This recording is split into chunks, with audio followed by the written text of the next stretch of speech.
Hello everyone and welcome back. Now, in the previous few videos, we've talked a lot about bifurcations. That is the qualitative change in a dynamical system as you vary the parameters of the system. Now, we saw that these kind of qualitative changes arise through the emergence and the disappearance of fixed points, the exchanges of stability, and we saw that we can get really complicated scenarios once we start looking at more than one bifurcation parameter. So now that we've built up a lot of a theoretical understanding of this, let's put it into practice. Let's actually look at a model and let's investigate the bifurcations and let's see what they're telling us.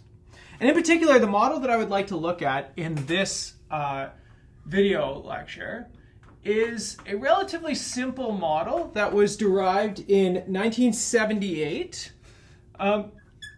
Which you can see the sort of front piece of this model is going to be the regular logistic equation. So I've done a number of videos about this as well in my math modeling lecture series. So if you're interested, you can really go back there and investigate.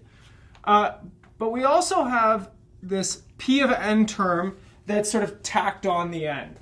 Okay, so if you are familiar with some of this sort of math modeling framework here, you know that this is, again, the logistic model. This is your sort of typical growth process that we assign to things. Small populations grow exponentially fast, but there is a carrying capacity K for which, above that, the environment just can't support that many species, and you typically die off a little bit. And then tacked on the end here is this function P of n, which is going to be predation. Okay, so there is going to be some sort of external factor in this model that is sort of decreasing our population. That's the minus here, and it's some sort of external predator. So we're not going to model the predator's population as part of this. We're just going to model its specific effect on our species, whose population is given by n as a function of time. Now, particularly, this was proposed, as I said, in 1978 by Ludwig and collaborators, and it was particularly used as a model for budworm populations, okay? But it's a fairly general model. It can apply to a number of different species. And again, I want you to keep in mind, these things are phenomenological, okay? So they aren't precise. We can't gain precise information on them. We can qualitatively get an understanding of, how these individuals behave. Okay. Now, we have a few parameters in here. So we've seen K before. This is the carrying capacity. This is sort of the expected, in the absence of predation, this is how much of the population can be supported in the environment. R is that exponential increase of population from small population densities. And this in particular, it depends on the amount of foliage in the trees, okay? So if we're using that budworm population, sort of eating up the foliage, and if there's a lot, then this thing is going to be large and you're going to really, really grow fast, right? There's lots for us to eat. And so when everybody's fed, then we start reproducing. Okay. And typically this thing would be a function of time. Typically, you're eating up the foliage, or maybe new trees are growing and sort of new foliage is being produced. There's some sort of complex dependence on time here, potentially on the population. But in our case, we're just going to treat it like a constant. Again, qualitative, right? We're just going to have some fun with a model here. Now, the P of n function, this is the decrease of the population due to predation. Now, this is primarily going to be due to birds, again, keeping that budworm population idea in the back of our head. And typically the shape of this thing, so it can be very, very general, but we're going to assume that it has sort of the following shape. Okay, so almost this sort of logistic curve, and this thing is going to level off at some value we'll call B, and it'll really sort of ramp up. You'll see this sort of maximum slope at a value A, okay? So what this kind of means is that the predation curve here, if your population is smaller than A, there's going to be relatively low amounts of predation, right? So the budworms are going to be really scattered out. It's going to be hard to find them. And so you sort of get this concave shape right here, or sorry, this convex shape right here. But then you sort of see this inflection point. Once the population gets larger and larger, you see this quick increase of the predation, right? So sort of A is this tipping point. When the population is below it, predation is relatively low. When predation is above it, when the population is above it, predation is relatively high. And in our case, we're going to use a specific example of the P of n function. And it's going to be bn squared divided by a squared plus n squared, okay? So there's multiple different possibilities for this function. You can use, anything that sort of fits this, this curve. There's a whole sort of class of these kind of predation functions. Sometimes they're called the Halling type nonlinearities. They're Halling type 1, Halling type 2, so on and so forth. We're going to use a very specific version of it. Fits this beautiful curve here. But really, sort of anything that looks like this is going to give you relatively the same dynamics as what you're going to see with our specific example. But what that really means here now is that my differential equation looks like this. Rn, 1 minus n over k, and then minus b n squared divided by a squared plus n squared. Now, that's a pretty horrible looking equation, right? There's only one variable here, an independent variable. There's a one dependent variable, n, one independent variable, time, but then there's 1, 2, 3, 4 parameters, okay? So this is typically a problem that we encounter when we're doing real sort of math modeling. There's a lot of different variables that need to be accounted for, right? So again, this is the sort of natural population growth, depends on the amount of foliage. Here is the natural size of the sort of maximal size of the population, given by how much the environment can support. And we also have these two parameters, B and A, that are sort of the maximal predation that can come in, and this sort of ramping up of the predation given for large populations, okay? 4 parameters, that's a lot of parameters. So the first thing that we would like to do is we'd like to non-dimensionalize the system. We would like to introduce what's called a dimensionless formulation. And what this does is it rescales the two things that we have control over, time and the population, to get rid of as many parameters as you possibly can in here, okay? So let's do this, dimensionless formulation. Now, again, in my math modeling series, right near the beginning of those lecture series, I looked at non-dimensionalizing. So if you need to familiarize yourself with this, go ahead, check out those videos. What I'm going to do is I'm just going to tell you how you do this, okay? So I'm not going to work through all of the details just because it's a little tedious and it's honestly not really all that interesting. But what you're going to do is you are going to set a new dependent variable, x, which is a function of time, which is your population divided by this sort of critical predation rate, a, and then you're also going to introduce a new time value, I'll call it tau, which is b, the maximal predation rate, times the old time value divided by a, okay? So this is sometimes called like a natural time scale.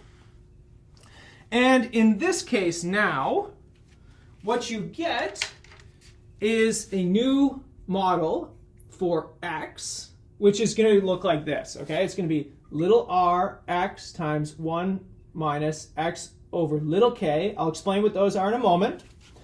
Minus x squared over 1 plus x squared, okay? So I got rid of the a and the b from this equation, and I have new parameters, little r and little k, where little r is equal to the old big R times a divided by b. So everything is sort of wrapped into one here.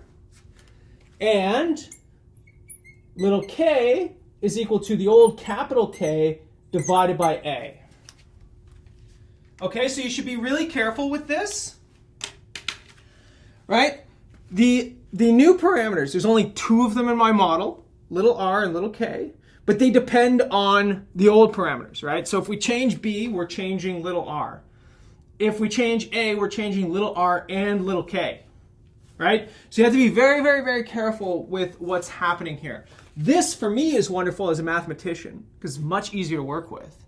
But if you're a biologist or somebody who actually wants some real information out of this thing, you have to be able to track everything back out, right? So whatever the predictions for x are, you have to figure out what that means for n. Same thing, if you're interested in specific time values, you have to be able to back it back out. And in this case, my dot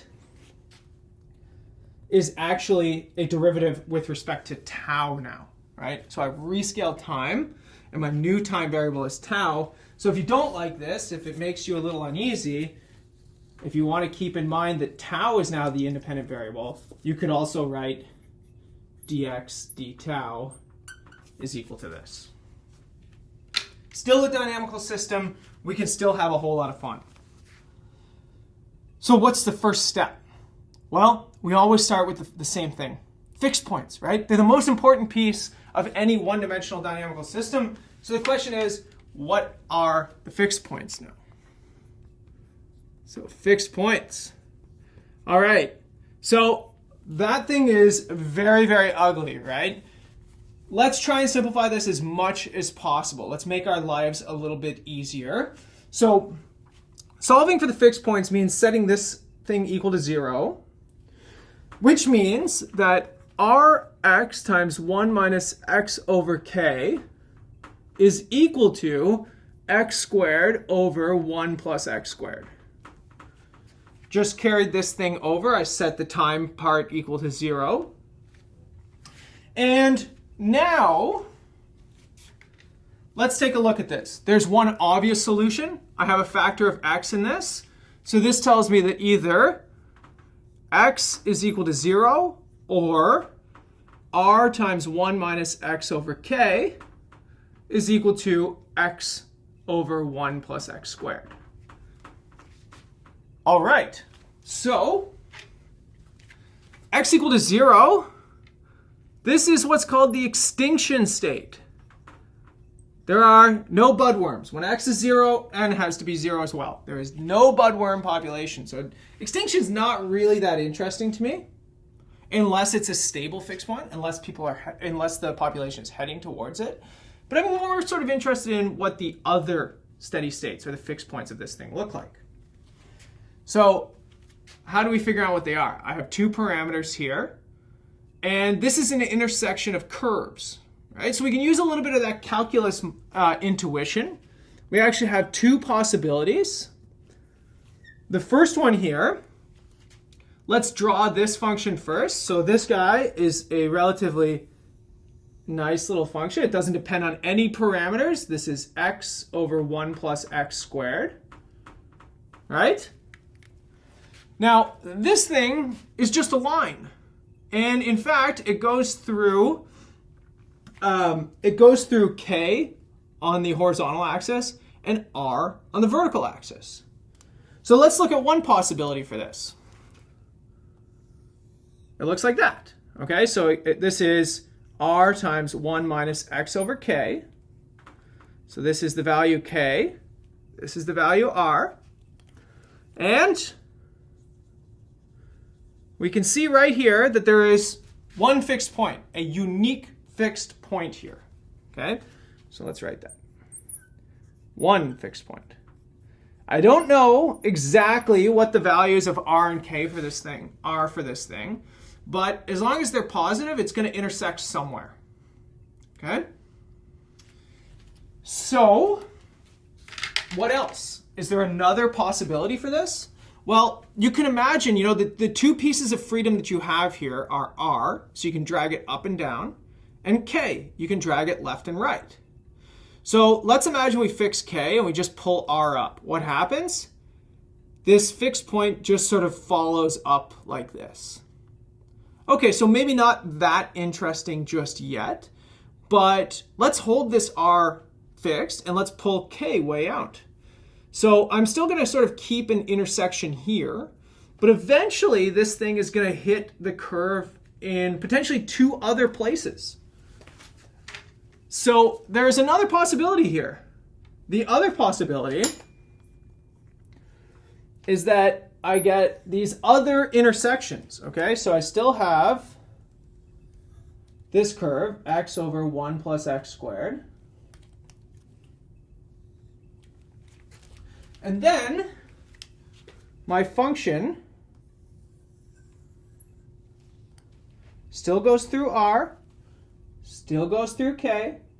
It's still r times 1 minus x over k. But now I've got 1, 2, 3 fixed points. So here now, I get 3 fixed points.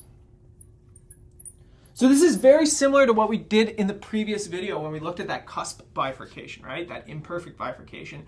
We use these sort of graphical methods to intuit, how many fixed points we should have. Now, let's take a look at what happened from this diagram to this one, okay? I pulled k way over, and what happened is this fixed point kind of just stays, doing its own thing, right? The only thing it does is sort of tracks a little further up the curve. But eventually, I hit this other bump right over here, and then I move up and I get the spontaneous emergence of 2 more fixed points. Now, spontaneous emergence of 2 fixed points, that's something we've seen before, right? That is a saddle node bifurcation. So somewhere in this model, I can change around the values of r and k in such a way that I can create a saddle node bifurcation. And let's actually look at what the phase line diagram looks like for this last case, okay? Let's say the phase line diagram. Well, for this last case, we've got a nice little phase line that looks like this. So we've got extinction down here. We always have extinction, and then we've got 3 more fixed points, okay? So I've got, let's call it A, that's this guy. Then I've got B, let's call it right here. And then I've got C, which is this guy. Now the question is, what does the flow look like on this phase line, right? Which direction are all the arrows pointing in? Well, we can get that just from the graphical method here as well, right?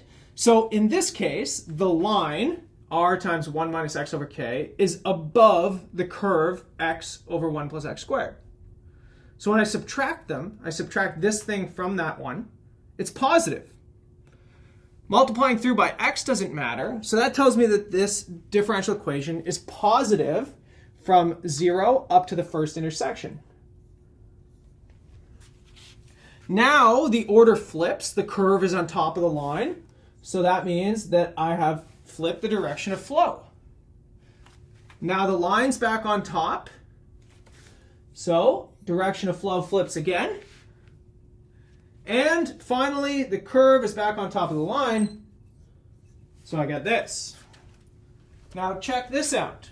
I've got an unstable extinction and an unstable sort of intermediary point. But I've got a stable fixed point at this population level A, and I've got another stable fixed point at this population level C. And look what happens, without doing any math, right? Kind of just doing graphical calculus here. We can see that there's 2 fixed points, and which one you wind up at depends on your initial population value, right? Depends on what side of B you're on. Now, the smaller one means that the budworm population is relatively small. This is called the refuge level. Whereas this one, the population is big. It's very, very large, right? And this would be considered an outbreak. There's just too many insects. There's a whole ton of these insects.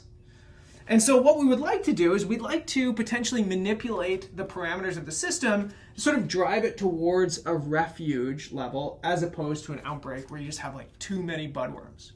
And remember, if you're thinking about this sort of qualitatively, that could be potentially controlled by the value of R, right? Remember, R depends on the foliage, so you can potentially, plant new trees, or you can sort of take out trees and make a sort of isolated area to keep these budworms in. So now that we've seen that a saddle node bifurcation takes place in this model, let's actually try and figure out where it is. Let's figure out the bifurcation curves. So the bifurcation curves. Okay. Well, where does the bifurcation take place? It takes place right when, so if I can draw this, you get this tangential intersection between the line and the curve. So that is when there is a tangential intersection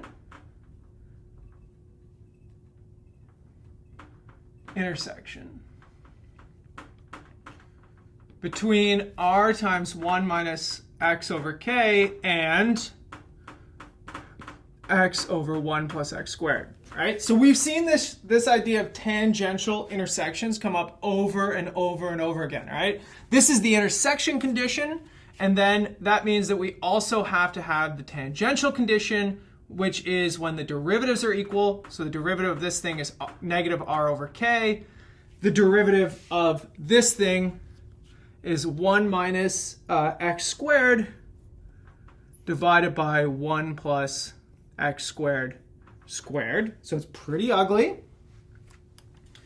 But what you could do is you could substitute r over k equal to x squared minus 1 over 1 plus x squared squared. Get rid of the minus here.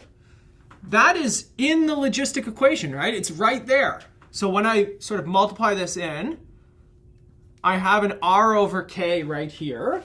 So that would give me a function of x now, and that would eliminate the dependence on k. So into, say, r times 1 minus x over k equal to x over 1 plus x squared. So maybe you want to use like a Wolfram Alpha or Maple or Mathematica or something to sort of manipulate this a little bit for you. But you can isolate for r now, and you get this fun little curve, 2x cubed divided by 1 plus x squared all squared. And on top of that, now that you have r, you can also find k. This gives you that k is equal to 2x cubed divided by x squared minus 1. And also, we have to remind ourselves that we want k positive, which tells us that x has to be larger than 1. So, what is it that we actually got out of this, right? I got these horrible looking functions, one for r, one for k, in terms of x, but what are they really? These are parametric curves, right? Something that you probably saw in calculus a little bit. These are curves that give you a point in the plane, in the RK plane, depending on the value of x. So what this actually gives you are the bifurcation curves in the RK plane. Remember, this is a 2-parameter bifurcation diagram, R and K. And what you can do, again, maybe you want to use a bit of a plotter for this. Of course, that's what I had to do. But you can see what these curves look like for x larger than 1. And what's interesting about them is that there's sort of 2 curves.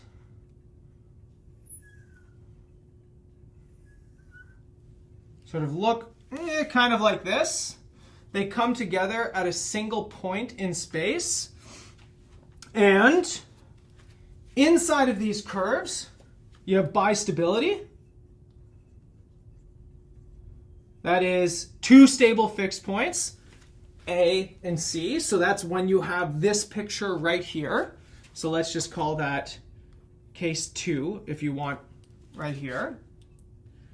Then when you're down in this region, the value of k is small enough that you really just have this fixed point on the left of the hump here. So that would be the fixed point A, for example. So we would say maybe something like refuge is taking place down in this region. Now, this is all one connected region. And what really happens is that if you move R and K together, you can just find a single equilibrium point that just sort of moves along the curve here. That's what's happening when you move around these bifurcation curves. But when you cross the hump, the population gets big again, and I'm going to refer to that as the outbreak population. Okay, so that's, after this crosses over the hump, I'm going to say it becomes C. No bifurcation takes place, but I'm going to call it the outbreak region. And so that means that up here, there's an outbreak. Okay, so what this means is that if you were actually trying to measure these parameter values, what you would do, or what you would see, is based on the values of r and little k, which again come from the original parameter values of your model, capital A, capital B, capital R, capital K, you would see which of these sort of three regions it puts you in. If it puts you in here, that means that you get a phase line diagram that looks like this, and everything depends on your initial population. If your population is smaller than B, it goes to refuge. If your population is bigger than B, it goes to outbreak. Whereas if it puts you in one of these two regions, you either get refuge or outbreak as the only attracting fixed point. Okay? So it's very, very, very critical for where you wind up in here. And so, for example, from that original Ludwig and collaborator paper from 1978, they actually sort of estimated some things. So from biology, so the bio observations, what they actually found is that this little value of k is about 300, and r is somewhere less than a half-ish, okay? Which is really interesting. So again, if you plot this curve, this actually puts you in the bistable region. So it tells you that there is both a refuge and an outbreak state. And that tells you that the initial population is absolutely critical, right? If you start with a lot of budworms, then you're going to move to an outbreak. But if you don't start with a whole lot, then you'll just move into this sort of refuge state, right? They're not going to go extinct. They'll find a nice sort of small state or coexistence.